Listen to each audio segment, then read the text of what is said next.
Hi hello నమస్తే.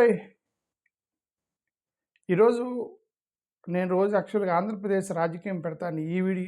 మన ADS గురించి ప్లస్ ఆంధ్రప్రదేశ్ రాజకీయం ఈ ఛానల్లో పెడతాను. ఈరోజు నేషనల్ రాజకీయం గురించి మాట్లాడుతున్నా ఈ ఛానల్లో. ఎందుకంటే కొద్దిగా మనం కూడా కనెక్ట్ చేసుకోవాలని. అదేంటంటే ఇండియా బ్లాక్ వల్ల మీటింగ్ ఉంది ఈరోజు ఢిల్లీలో. దాని గురించి కొద్దిగా ఆలోచిద్దాం. ఫస్ట్ ఆఫ్ ఆల్ ఆ ఇండియా బ్లాక్ వాళ్ళ యొక్క మీటింగ్ దాని గురించి మాట్లాడబోయే ముందు మీకు తెలుసు మన ఏడిఎస్ ఏం చేస్తుంది అనేది. మీకు ఏడిఎస్ అంటే అఫ్కోర్స్ ఏడిఎస్ పెట్టి 1 మంత్ అయింది. ఏడిఎస్ కంటే ముందు రమేష్ అనుకోండి, ప్రొఫెసర్ రమేష్. నేనే డే 1 నుంచి నేనేం చేస్తున్నాను మీకు అర్థమైంది. నేనేం చేస్తున్నానంటే నేనే కాదు, నాకు ప్లస్ మీకు కొద్దిగా తేడా ఉంది. మీకంటే ఎవరు? మీరందరూ ఎవరు మీరంతా? రోజు ఆన్లైన్లో సోషల్ మీడియాలోకి వచ్చి మా ఫండమెంటల్ హక్కులు, మా రాజ్యాంగ హక్కులు, మైనారిటీ హక్కులు, మైనారిటీని రక్షించండి, దాడులు చేయకండి, మాకు కూడా మత స్వేచ్ఛ ఉంది, మా సర్టిఫికేట్లు తీసేయకండి, ఇవన్నీ కదా పాపం రోజు సోషల్ మీడియాలో మీరు కొట్టుకునేది అదే కదా. రోజు సోషల్ మీడియాలో మీరు అదే కొట్టుకుంటున్నారు. అది కొట్టుకొని అది గొడవ చేసి, ట్వీట్లు చేసి, షేర్ చేసి, ఫేస్బుక్లో కొట్టి, పిచ్చి పెట్టుకొని, బాధపడి, సోషల్ మీడియాలో తిట్టుకొని, బూతులు తిట్టుకొని, చివరికి మీరు ఎవరిని గెలిపిస్తున్నారు కేంద్రంలో? నేను ఆ ప్రశ్న వేసుకున్నాను. ఆ ప్రశ్న వేసుకొని నేను ఐ విష్ జగన్ గారు ఇండియా బ్లాక్కి వస్తే బాగుంటుందని చాలాసార్లు చెప్పాను నేను. చాలాసార్లు. ఎందుకంటే బేసికల్గా ఇప్పుడు చంద్రబాబు నాయుడు గారు ఆయన ఎలయన్స్లో ఉన్నారు. చంద్రబాబు నాయుడు ఎలయన్స్లో ఉన్నప్పుడు ఈ సెక్యులర్ వాదులందరూ ఆబ్వియస్లీ ఎవరికి వేస్తారు? జగన్ గారికి వేస్తారు. జగన్ గారు సెక్యులర్ వాదులు కదా, ఇంకా ఆయన ఎలయన్స్లో ఉన్నాడు కాబట్టి ఆయనతో ఎందుకని చాలామంది జగన్కి ఓటేశారనుకోండి. ఎందుకని అటు సెక్యులర్గా ఉండాలని కదా జగన్ గారికి వేస్తారు. సో ఆయన కూడా ఇది సెక్యులర్ బ్లాక్, ఇండియా బ్లాక్ కదా. సో జగన్ గారు వస్తే బాగుండని నేను కూడా చాలాసార్లు నా అభిప్రాయం చెప్పాను. సో వాళ్ళు ఇంటర్నల్గా మనకు తెలియదు, పొలిటికల్ పార్టీస్ యొక్క ఇంటర్నల్ ప్రాబ్లమ్స్ మనకు తెలియదు, personal issues, internal party problems, political issues మనకు తెలియదు. కాబట్టి జగన్ గారి విషయం పక్కన పెడదాం ప్రస్తుతానికి. అంటే జగన్ గారు అంటే ఇండియా బ్లాక్లోకి వెళ్ళరా, మళ్ళీ నరేంద్ర మోడీ గారితోనే ఉంటారా అనేది వాళ్ళ డెసిషన్ మన చేతిలో లేదు. సో ప్రస్తుతానికి వైఎస్ఆర్సీపీ గురించి పక్కన పెడితే నేను నా విషయం మాట్లాడుతున్నా. నా విషయం ఏంటి? డే 1 నుంచి కేంద్ర ప్రభుత్వం చేస్తున్న పొరపాటులు, తప్పులు కూడా ఆంధ్రప్రదేశ్లో తెలియాలని డే 1 నుంచి గవర్నమెంట్ 2014 నుంచి మాట్లాడుతుంది నేనే ఈ ఛానల్లో. ఎందుకు మాట్లాడుతున్నానంటే ప్రతిపక్షం అనేది డెమోక్రసీలో భాగం. డెమోక్రసీలో భాగం అంటే ప్రజాస్వామ్యం ఎప్పుడు కూడా రూలింగ్ పక్షము ప్లస్ ప్రతిపక్షం 2 ఉండాలి. అది కేంద్రానికి కూడా ఉండాలి. యాంటీ ఇన్కంబెన్సీ అనేది ప్రభుత్వానికి, రాష్ట్ర ప్రభుత్వాలకు 5 సంవత్సరాల్లో రావచ్చు. ఒక 5 ఇయర్స్లో యాంటీ ఇన్కంబెన్సీ రాష్ట్రాల్లో వస్తాయి. కాబట్టి గవర్నమెంట్లు మారుస్తూ ఉంటారు రాష్ట్రంలో. కేంద్రంలో యాంటీ ఇన్కంబెన్సీ రావడానికి కూడా మహా అయితే ఒక 10-15 సంవత్సరాలు యాంటీ ఇన్కంబెన్సీ వచ్చింది. ఇప్పుడు కేంద్రంలో వచ్చిన యాంటీ ఇన్కంబెన్సీ ఈ యొక్క తిరుగుబాటు ఏది? కాక్రోచ్ల పార్టీ తిరుగుబాటు కానీ, దళిత సంఘాల తిరుగుబాటు కానీ, అంబేద్కర్ వాదుల తిరుగుబాటు కానీ, సరే ఎలాగూ అపోజిషన్ వాళ్ళు, డిఎంకే వాళ్ళు, ఇక సౌత్ ఇండియాకి సంబంధించి దీనికి సంబంధించి మొత్తం కూడా ఇది తిరుగుబాటు అంతా ఎవరి మీద? కేంద్ర ప్రభుత్వం మీద. అంటే అర్థం వాళ్ళకి ఆ కేంద్ర ప్రభుత్వం వద్దు అని కదా అర్థం. ఇదిగోండి నరేంద్ర మోడీ గారు ఇదిగో మనందరికి కష్టం వచ్చేసింది, ఖర్చు తగ్గించుకోండి అనగానే ఏదో ఆర్థిక సంక్షోభం రాబోతుంది అని చెప్పేసి అపోజిషన్ నాయకులు చెప్పాడు. ఓకే, చాలామంది ట్వీట్ చేశారు. అక్కడ డిఎంకే వాళ్ళు, తృణమూల్ కాంగ్రెస్ వాళ్ళు, వీళ్ళందరూ చెప్పారు. అంటే అర్థం ఏంటి? వీళ్ళందరూ ఏం కోరుకుంటున్నారు? కేంద్ర ప్రభుత్వంలో ప్రభుత్వం మారాలని కోరుకుంటున్నారు. ఎందుకంటే ఇప్పుడు రాష్ట్రంలో యాంటీ ఇన్కంబెన్సీ కంటూ కూడా సెంట్రల్ యాంటీ ఇన్కంబెన్సీ పెరిగింది దేశవ్యాప్తంగా. సెంట్రల్ యాంటీ ఇన్కంబెన్సీ పెరిగినప్పుడు మరి మన గవర్నమెంట్ మార్పు ఎక్కడ కోరుకోవాలి? సెంట్రల్లో కోరుకోవాలి గవర్నమెంట్ మార్పు. సెంట్రల్లో మార్పు కోరుకున్నప్పుడు మనం కరెక్ట్గా ఓటింగ్ సిస్టమ్ ప్యాటర్న్ ఉండాలి. కరెక్ట్గా ఓటింగ్ ప్యాటర్న్ ఉంటేనే మనం అక్కడ సెంట్రల్లో గవర్నమెంట్ మార్చగలుగుతాం. ఆ ఓటింగ్ ప్యాటర్న్ అంటే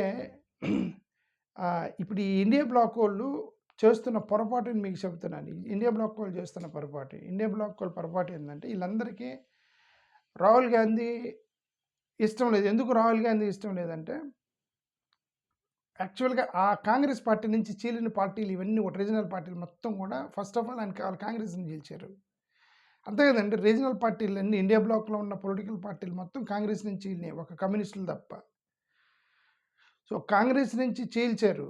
కాంగ్రెస్ నుంచి చీల్చి ఇప్పుడు వాళ్ళకి సరే చీల్చినాక కూడా వాళ్ళదే పెద్ద పార్టీ. చీల్చినా కూడా పెద్ద పార్టీ కాంగ్రెస్‌లో 80, 90 ఎంపీలు ఉన్నారనమాట వాళ్ళకి. సో, వాళ్ళ లీడర్‌షిప్‌ని నేను ఒప్పుకోమంటారు. రాహుల్ గాంధీ లీడర్‌షిప్ మాకొద్దు అంటారు. ఆళ్ళు పొలిటికల్ పార్టీని చీల్చిన తర్వాత కూడా పెద్ద పార్టీ ఆళ్ళదే కాబట్టి ఎవరో ఒకరిని పెట్టాలి కదా! ఆళ్ళనే పెట్టి అక్కడ కేంద్రంలో ప్రభుత్వాన్ని మార్చాలి కదా! లేదు. అంటే నాకు ఒకసారి ఏమనిపించిద్దంటే అసలు నరేంద్ర మోడీ గారిని గెలిపిస్తుంది వీళ్ళే. ఈ రీజనల్ పార్టీలే. ఈ అరవింద్ కేజ్రీవాల్, తృణమూల్ కాంగ్రెసు, మమతా బెనర్జీ, వాళ్ళెవరు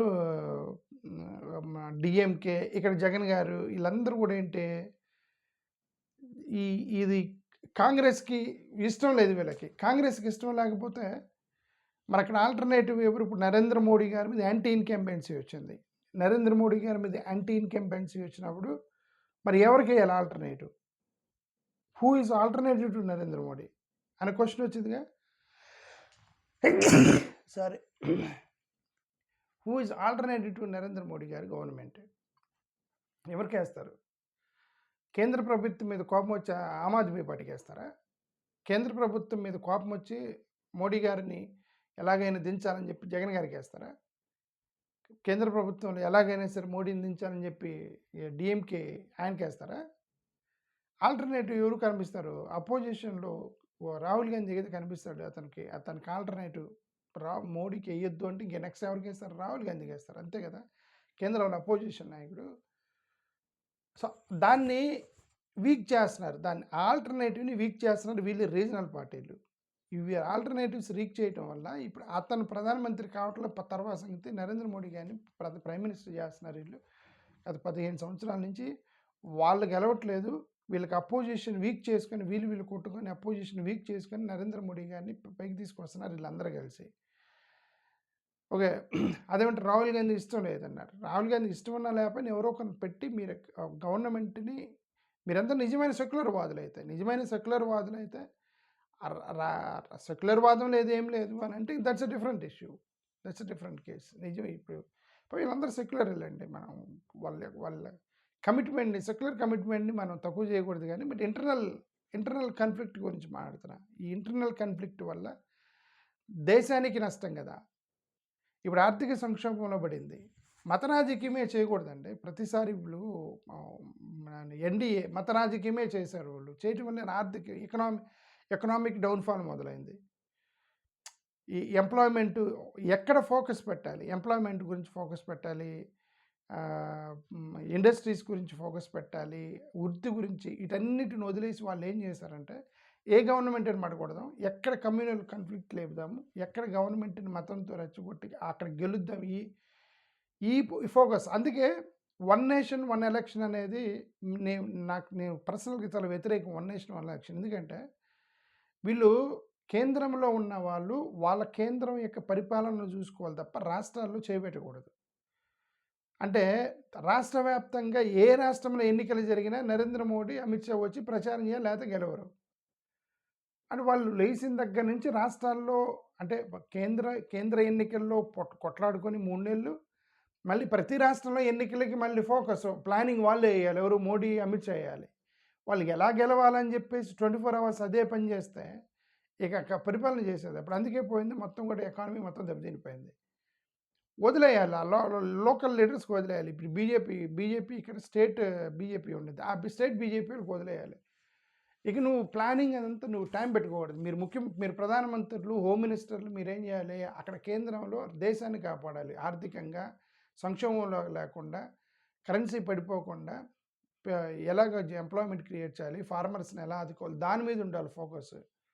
ఢిల్లీలో కూర్చొని ఆంధ్రాలో ఎలా గెలుద్దాము, కర్ణాటకలో ఎలా గెలుద్దాము, ఆ పని చేస్తే అందుకని మొత్తం దేశం మొత్తం పోయింది, ఆర్థికంగా దెబ్బతింది. ఓకే.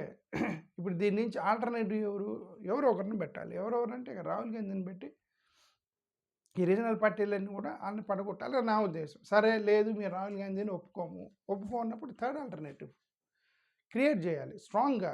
రాహుల్ గాంధీ కంటే స్ట్రాంగ్గా మీరు క్రియేట్ అవ్వాలి. రెండేనండి. ఇప్పుడు రాహుల్ గాంధీ మీకు నచ్చినప్పుడు థర్డ్ ఆల్టర్నేటివ్ స్ట్రాంగ్గా క్రియేట్ చేయాలి. రాహుల్ గాంధీ ఎలాగైతే బీజేపీతో కొట్లాడుతున్నారో అంతకంటే స్ట్రాంగ్గా మీరు కొట్లాడాలి. మీరు ఆల్టర్నేటివ్ క్రియేట్ చేయకుండా, థర్డ్ ఆల్టర్నేటివ్ క్రియేట్ చేయకుండా అపోజిషన్ నాయకుడిని వీక్ చేస్తూ ఎవరైతే యాంటీ ఇన్కంబెన్సీ పెరిగి ప్రభుత్వాన్ని మారుద్దామనుకుంటున్నటువంటి ప్రజల యొక్క ఆశలని ఏమంటారు ఆ ఇంటెన్షన్ని వీక్ చేస్తుంది ఈ రీజనల్ పార్టీలే. Either you fight or help someone who is fighting.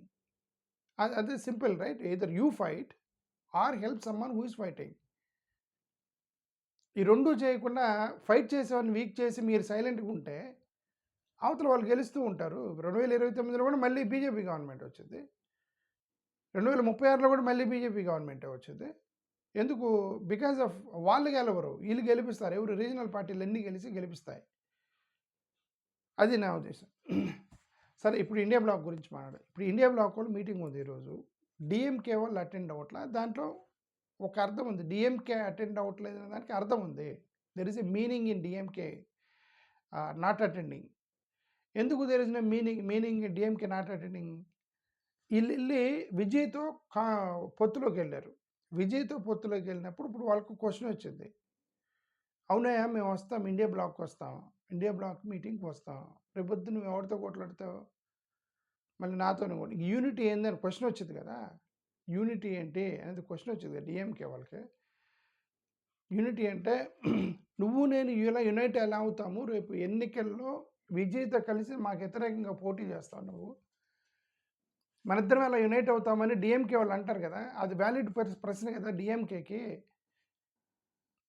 ఒకవేళ ఇండిపెండెంట్గా ఉంటే సరే, ఇండిపెండెంట్గా ఉన్నా సరే ఎవరు గెలిస్తే వాళ్ళు అక్కడ చేయొచ్చు. డైరెక్ట్గా వెళ్ళి విజయ్తో ఉన్నాడు. వాళ్ళ టార్గెట్ విజయ్ గవర్నమెంట్ని దించడం డిఎంకే వాళ్ళది. ఇప్పుడు వీళ్ళు వెళ్ళి మినిస్టర్ పోస్టులు అవన్నీ తీసుకున్నారు విజయ్ దగ్గర. సో వాళ్ళకి ఆప్షన్ లేదు. రేపు పొద్దున విజయ్ ప్లస్ కాంగ్రెస్ కలిసి డిఎంకేకి వ్యతిరేకంగా పోటీ చేస్తారు.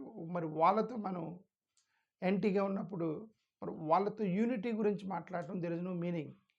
ఏది పార్లమెంట్ గురించే మాట్లాడుతున్నా. పార్లమెంట్లో యూనిటీ గురించి మాట్లాడడం there is no meaning. But వేరే అరవింద్ కేజ్రీవాల్ అలా చేయకూడదు. స్టాలిన్ చేసాడంటే అతనికి మీనింగ్ ఉంది, దానికి ఒక అర్థం ఉంది స్టాలిన్కి. ఎందుకంటే అపోజిషన్లో వీళ్ళు గవర్నమెంట్ రన్ అవుతుంది. అరవింద్ కేజ్రీవాల్ అలా చేయకూడదు. అరవింద్ కేజ్రీవాల్ ఇండిపెండెంట్గా ఉన్నాడు. అవతల బీజేపీ గవర్నమెంట్ ఉంది. బీజేపీ గవర్నమెంట్ని మీరు దించాలంటే కాంగ్రెస్ వాళ్ళని, ఆమ్ ఆద్మీ పార్టీ వాళ్ళు వీళ్ళందరూ ఏదో ఎలయన్స్లోకి వెళ్ళి చిన్న ఎలయన్స్లోకి వెళ్ళి అడ్జస్ట్మెంట్ చేసుకొని ఆ బీజేపీ గవర్నమెంట్ని మీరు మార్చుకోవాలి ఢిల్లీలో. పోనీ నీకు కెపాసిటీ ఉందా? లేదు. ఇప్పుడు నీ దాంట్లో ఉన్న సగం మంది ఎంపీలని ఆ రాఘవ్ చద్దా తీసుకెళ్ళిపోయి బీజేపీలో కలిపాడు. అంటే బీజేపీలో మీ పార్టీని చీల్చారు ఆల్రెడీ. చీల్చినా కూడా ఇంక నువ్వు if you still stick to that, what is that? No meaning. సరే, ఇంక మమతా బెనర్జీ రియలైజ్ అయింది. మమతా బెనర్జీ ఎందుకు రియలైజ్ అయింది? ఆ పొలిటికల్ పార్టీ మొత్తం నాశనం అయిపోయింది. మొత్తానికి 50 మంది ఎమ్మెల్యేలు పోయి ఆమెకు వ్యతిరేకంగా వెళ్ళిపోయి చేసుకున్నాక ఆప్షన్ లేదు. అది జరుగుతున్నప్పుడు రాహుల్ గాంధీ ఫోన్ చేసి ఆమెకి ఏదో కన్సోలింగ్ చెప్పాడట. సో ఆమెకి థ్యాంక్స్ ఎందుకైనా సరే ఆమె సరే ఇంక ఈ టైంలో నేను గొడవ పట్టడం ఇష్టం లేదని ఆమె వెళ్ళింది ఇండియా బ్లాక్కి వెళ్ళింది. ఇప్పుడు ఇండియా బ్లాక్ మీటింగ్కి వెళ్ళింది మమతా బెనర్జీ. ఇక్కడ అరవింద్ కేజ్రీవాల్ ఒక్కడు మిస్టేక్ చేస్తున్నాడని నేనైతే 100% అనుకుంటున్నా. అంటే జగన్ గారు అంటే ఆయన స్టార్టింగ్ నుంచి లేడు, ఇండియా బ్లాక్ లేడు. స్టార్టింగ్ నుంచి కూడా he is not part of any. ఎవరు బీఆర్ఎస్ జగన్ గారు, ఈయన పేరంటే ఒరిస్సా నవీన్ పట్నాయక్. సో వీళ్ళందరూ అలాగూ ఇండియా బ్లాక్లో లేరు వీళ్ళంతా. అలాగని ఎన్డీఏలో కూడా ఉండరు, న్యూట్రల్గా ఉంటారని చెప్తారు. ఓకే సరే, న్యూట్రల్గా ఉండేది యాక్చువల్లీ బీఆర్ఎస్ వాళ్ళు ఉంటారు న్యూట్రల్గా. వాళ్ళు అటు ఎన్డీఏకి మద్దతు ఇయ్యరు, ఇండియాకి బ్లాక్ మద్దతు ఇయ్యరు. బట్ ఇక్కడ జగన్ గారు ప్లస్ నవీన్ పట్నాయక్ వీళ్ళిద్దరు ఎన్డీఏకి మద్దతు ఇస్తారు. న్యూట్రల్ అని చెప్తున్నారు, బట్ ఎన్డీఏకి మద్దతు ఇస్తారు మెజారిటీ ఆఫ్ ఓట్స్. సో ఇదే కదా కన్సర్ను.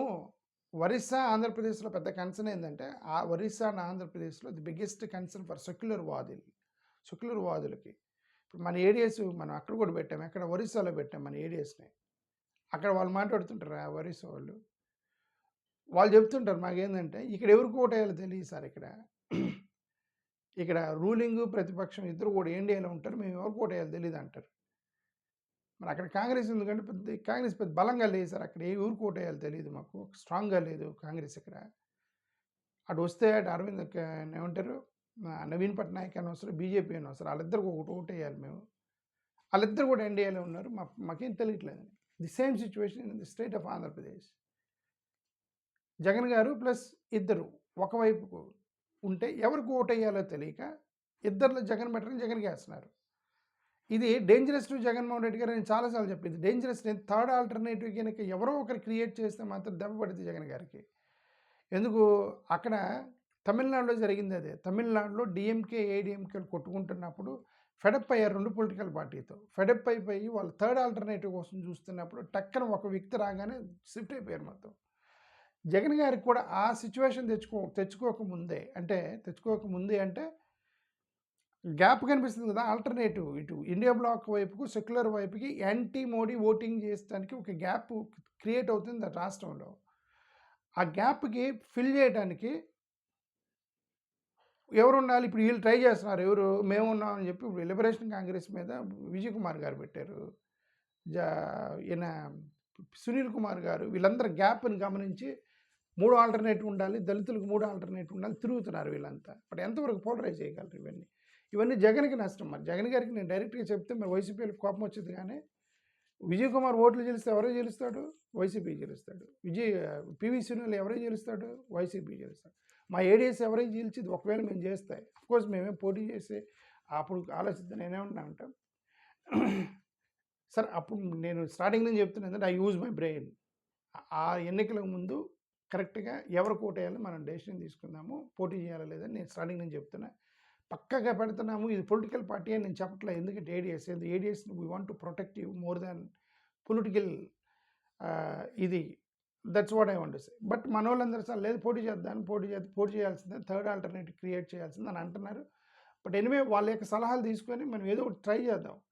ఇవన్నీ కూడా ఈ పొలిటికల్ ఆల్టర్నేటివ్స్ కోసం ట్రై చేసే ప్రతి ఒక్కరు కూడా ఇది వైసీపీ ఓటు బ్యాంక్ చీలిద్ది. So that Jagan need to realise that YCP vote bank చీలేటట్టుకుంది అని చెప్పి Jagan need to realise that and then go to the completely secular side. Strategy మార్చుకొని సెక్యులర్ సైడ్ వెళ్ళి ఇండియా బ్లాక్లో జాయిన్ అయిపోయి ఈ ఓట్ బ్యాంక్ని రిటర్న్ చేసుకోవాలి. ఓకే, లేదంటే థర్డ్ ఆల్టర్నేటివ్ వచ్చేసింది. ఏముందిలే పొలిటికల్ పార్టీ ఉంటే ఉంది పోయింది అనుకున్నారనుకోండి, ఏదో ఒకరు ఇప్పుడు పడిపోయినా సరే మళ్ళీ చంద్రబాబు నాయుడు వస్తాడేమో. ఇటు ఆపర్చునిటిస్ట్ చంద్రబాబు నాయుడు మంచి ఆపర్చునిస్ట్. ఆయన ఎక్కువ కాలం ఎన్డీఏలో ఉండడు. ఇది ఇండియా బ్లాక్ గెలిచేటట్టుకుంది. బాగా యాంటీ ఇన్కంబెన్సీ విపరీతంగా ఉంది. ఇక తప్పదు, యాంటీ ఇన్కంబెన్సీ ఫుల్ మోడీ మీద వ్యతిరేకత ఉందన్నప్పుడు టక్కుని చంద్రబాబు నాయుడు గారు వచ్చి వీళ్ళతో కలుస్తాడని చెప్పి ఒక వైసీపీ అనుకుంటున్నట్టున్నారు. ఆ అవకాశం మీరు ఇచ్చారంటే అర్థం ఏంటి? ఎవరు గెలిస్తే వాళ్ళ వైపుకి వెళ్ళే అవకాశం మీరు ఇస్తుంటే ఎవరు ఓడిపోతున్నారో అటువైపు మీరు ఉంటున్నారు కదా అర్థం. మోడీ గారు గెలుస్తారని అటు వెళ్ళాడు ఆయన, అప్పుడు మీరు ప్రతిపక్షంలో ఉన్నారు. మీరు వెళ్ళాల్సింది వైసీపీలో ఏం చేయాలి? టక్కన వెళ్ళిపోయి ఎన్డీఏలో జాయిన్ అవ్వాలి ఎన్డీఏలో. మీ చక్రవాదులు ఉంటే ఉంటారు, లేకపోతే అపోజిషన్ కోసం ఓటేసి ఉండేవాళ్ళు మీతో. మీరు వాళ్ళు గెలిచేటప్పుడు ఎలియన్స్లోకి వెళ్లకుండా అపోజిషన్లో నిలబడి ఓడిపోయారు ఇప్పుడు వైసీపీ వాళ్ళు. రేపొద్దున వాళ్ళు ఒకవేళ ఇండియా బ్లాక్ గెలిచేటట్టుగా ఉందండి, యాంటీ ఇన్కంబెన్సీ బాగా పెరిగిపోయిన దేశంలో అన్నప్పుడు చంద్రబాబు నాయుడు గారు టక్కన ఇటు వచ్చాడంటే అప్పుడు మీరు మళ్ళీ ఓడిపోయే సైడ్కి వెళ్ళిపోతారు కదా వైసీపీ వాళ్ళు. ఓడిపోయే వాళ్ళు ఎటుంటే అటువైపు మీరు ఉంటారు కదా, కంటిన్యూస్గా ఓడిపోతుంటారు కదా. YCP need to change the strategy. That's all what I want to say. Okay, అంటే నన్ను యాంటీగా చూడకూడదు. నేను ఎందుకంటే నన్ను యాంటీగా చూడకూడదు.